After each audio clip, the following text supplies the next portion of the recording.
আসসালামু আলাইকুম প্রিয় দেশবাসী, আমরা নোয়াখালী বেগমগঞ্জ থেকে বলছি। আমরা নোয়াখালীতে দীর্ঘদিন যাবৎ বন্যার কবলিত ছিলাম এবং এই অঞ্চলের প্রত্যেকটি অঞ্চল আপনার বন্যার পানিতে প্লাবিত হয়ে গেছে এবং প্রতিটি বাড়ি ঘর আমরা দেখতে পাচ্ছি, প্রতিটি বাড়ি ঘর ডুবে গিয়েছিল।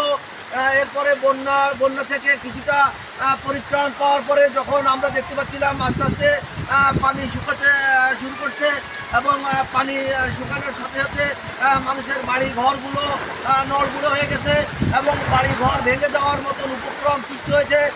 ইতিমধ্যে আবার গতকাল থেকে হঠাৎ করে আপনার ঘূর্ণিঝড়ের মতো যে পরিস্থিতি শিকার হয়ে সৃষ্টি হয়েছে।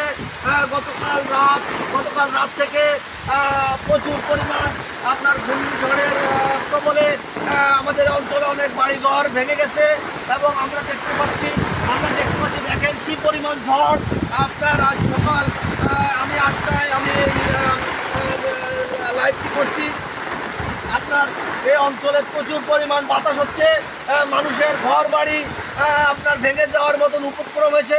আমরা দেশবাসীর কাছে দোয়া চাই যে আপনারা এই অঞ্চলের মানুষের জন্য দোয়া করবেন। এই অঞ্চলের মানুষ অত্যন্ত ভয়ে আছে, ঘরে থাকতে পারছে না, তাদের ঘর নিয়ে তারা অনেক বিপদে আছে, তাদের ঘরগুলো অনেক ঝুঁকির মধ্যে। অনেকের ঘর বাড়ি এই বাতাসে পড়ে গেছে, অনেকের ঘর বাড়ি পড়ে গেছে, আপনার ঘর বাড়ি ভেঙে গেছে।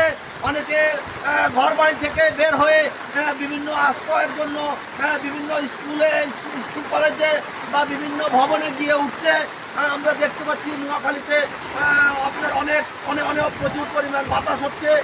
বাতাসের কারণে প্রবল ঘূর্ণিঝড়ের কারণে আপনার মানুষ ঘর বাড়িতে থাকতে পারছে না।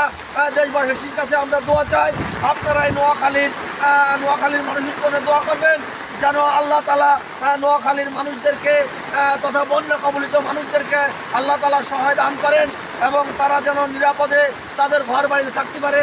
আল্লাহ তাআলা যেন তাদের ঘর বাড়িকে আপনার ভালো রাখেন। সকলকে ধন্যবাদ। আসসালামু আলাইকুম।